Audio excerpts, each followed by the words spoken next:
Imagine the sound of a dial-up modem, that screeching, electronic heartbeat of a world just waking up to the internet. It was the late 1990s, an era defined by a digital frontier that felt more like the lawless Wild West than a global marketplace. If you wanted to buy something from a stranger online, the process was agonizingly primitive. You would find an item, perhaps on an early version of eBay, and then you would literally write a physical check, place it in an envelope, and wait for the postal service to deliver it across the country. It was a world of immense friction and deep-seated distrust. People were terrified to put their credit card numbers into a web browser, fearing that their identity would vanish into the ether. Into this chaos stepped two men with a radical vision that would change the nature of value itself. Peter Thiel, a brilliant and often contrarian thinker, teamed up with Max Levchin, a master of cryptography and computer science. Together, they founded Confinity. They didn't just want to build a better way to pay, they wanted to build a global currency that was freed from the suffocating control of central governments. They envisioned a world where money moved at the speed of light, protected by mathematical codes that no bank could break. Thiel provided the philosophical backbone, while Levchin's fingers flew across keyboards, weaving the digital armor that would protect their dream of financial liberation. But they weren't alone in this digital gold rush. Just across the street in Palo Alto, another brilliant mind was dreaming even bigger.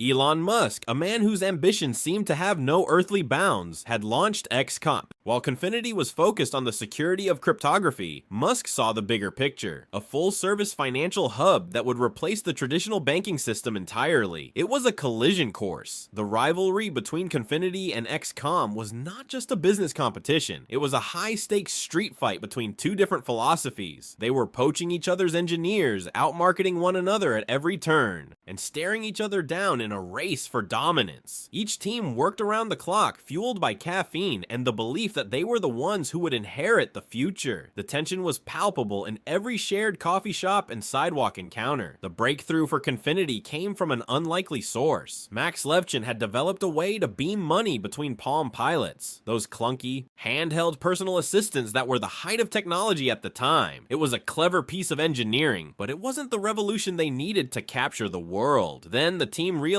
the real power lay in the simplest tool of the internet, email. By pivoting to a system where anyone could send money to anyone else with just an email address, they stumbled upon the killer feature that would change everything. They called it PayPal. To get people to trust this new invisible money, they did something radical and incredibly dangerous. They started giving it away. For every new user who signed up, PayPal would deposit $10 into their account. If you referred a friend, you got another $10. It was a viral explosion that sent their user base into the stratosphere, but it created a terrifying burn rate that threatened to consume them. They were losing millions of dollars every month, literally buying their own growth with borrowed time. The tension was unbearable as both companies bled cash. It became even more clearly evident that if they continued this war, they would both go bankrupt. Musk, Thiel, and Levchin were standing on the very edge of a financial abyss. Before we continue, subscribe to the channel and tell us in the comments where you are watching from. The leaders finally met to discuss a merger. An uneasy truce was formed, but internal shadows were already looming, threatening to tear the new alliance apart before it could even begin. The merger between XCOM and Confinity was meant to create a financial superpower, but in reality, it birthed a fragile alliance that threatened to shatter at any moment. The cultural divide within the merged PayPal office was a ticking time bomb. On one side stood the XCOM loyalists, driven by Elon Musk's relentless, high-intensity vision of a global financial supermarket. On the other side were the Confinity veterans, led by Max Levchin and Peter Thiel, who were deeply protective of the elegant, cryptography-focused product they had built. The office became a battlefield of egos and engineering philosophies. Musk wanted to move the platform to a Microsoft-based architecture, while the Confinity team fought to maintain their Linux-based systems. This friction was constant, grinding down the spirit of the team and creating a dangerous rift at the highest levels of leadership. It wasn't just a disagreement over code, it was a fundamental clash over the soul of the company. This internal tension reached a breaking point during what should have been a celebration for Elon Musk. Shortly after his wedding, Musk boarded a flight for a long-delayed honeymoon. He was barely over the Pacific Ocean when a secret revolt was staged back in Palo Alto. Discontented executives and board members, convinced that Musk's leadership style was steering the company toward a cliff, cliff, orchestrated a lightning-fast palace coup. When Musk landed, he discovered he had been ousted as CEO. Peter Thiel was reinstated as the leader of the company. It was a brutal, cold-blooded maneuver that left Musk sidelined, though he remained a major shareholder and board member. The company was now Thiel's to save, but the internal chaos was merely the prelude to a much larger conflict. While the founders were fighting for internal control, a massive shadow was beginning to loom over their digital doorstep. eBay, the very platform that had fueled PayPal's meteoric growth, realized that they had allowed a parasite to grow within their ecosystem that could eventually swallow them. The giant decided to crush the upstart. They launched BillPoint, their own integrated payment system, and began a systematic campaign to destroy PayPal. It was the ultimate David versus Goliath battle. eBay had the users, the data, and the capital, while PayPal only had its loyal community and sleep-deprived engineers. Every time a seller tried to use PayPal on the site, eBay would nudge them toward BillPoint. It was a war of attrition, and for the first time, the rebel startup felt the full weight of a corporate titan's wrath. But an even more sinister threat was emerging from the digital shadows. As PayPal grew, it attracted the attention of sophisticated criminal syndicates, particularly from Russia.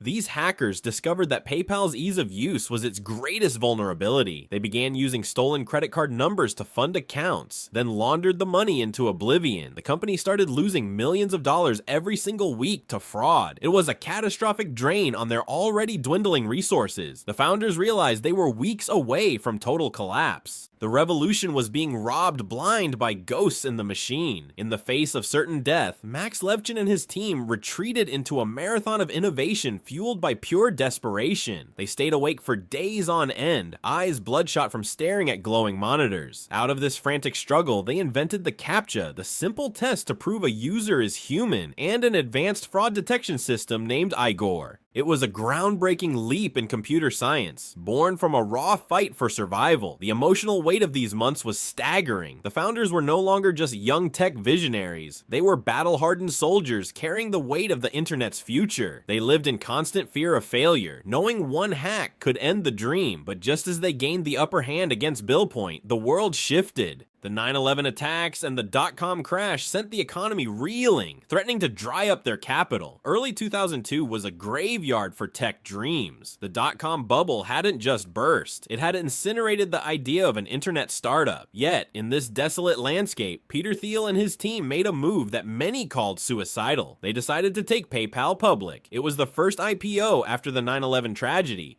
A do-or-die moment that felt like walking a tightrope over a canyon in the middle of a hurricane. The markets were terrified, investors were skeptical, and the ghost of the dot-com collapse haunted every boardroom. But the PayPal team knew something the outside world didn't. Their product wasn't just a gimmick, it had become an essential utility. They weren't just surviving, they were becoming the oxygen of online commerce. The IPO was a triumph, signaling that the digital revolution wasn't dead, it was just getting started. While the stock market began to notice, the real war was still being fought on the auction pages of eBay. Despite every attempt to force users onto their own BillPoint system, eBay's management was watching a strange phenomenon. Their customers were fiercely loyal to the rebel startup.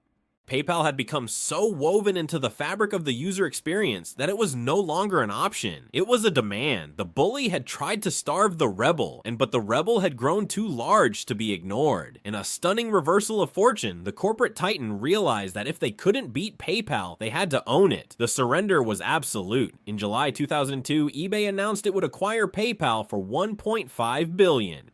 For the founders, it was the ultimate validation. The millions lost to fraud, the sleepless nights fighting Russian hackers, and the internal coups were suddenly eclipsed by the sheer weight of their success. It was a moment of pure, hard-won victory. The architects of change had done the impossible. However, the victory was bittersweet. The traits that made the PayPal team successful, their abrasive brilliance, their refusal to accept hierarchy, and their radical independence, made them radioactive within a corporate structure like eBay's. They were misfits in suits, rebels who had accidentally built a bank. The core members began to leave. They didn't fit into the cubicle culture of the giant that had bought them. This was the birth of what would become known as the PayPal Mafia. They weren't just leaving with pockets full of cash. They were leaving with a shared philosophy of how to change the world. They were a diaspora of talent, scattering across Silicon Valley with the ambition to build things that others deemed impossible. Elon Musk took his share to chase the stars with SpaceX and revolutionize transport with Tesla. Reid Hoffman founded LinkedIn to map the world's professional networks. Steve Chen, Chad Hurley, and Jawed Karim created YouTube, changing how we consume media forever. Peter Thiel and Max Levchin continued to fund and build giants like Palantir and Yelp. This wasn't just a series of successful exits. It was the creation of the modern Silicon Valley blueprint. They proved that a small group of outsiders, armed with nothing but cryptography and sheer willpower, could take on the world's biggest banks and most powerful corporations and win. The story of PayPal is more than just a tale of a digital wallet. It is the story of how a group of visionaries taught the world to trust the internet. They turned a chaotic, lawless frontier into a functional global economy. Their legacy isn't just found in the apps we use or the cars we drive, but in the fundamental shift in how we perceive value and security in a digital age. They showed that even in the face of certain failure and overwhelming odds, a radical idea, if defended with enough ferocity, can change the course of human progress. The digital Wild West was tamed, not by the establishment, but by rebels who dared to dream of a world where money was as free as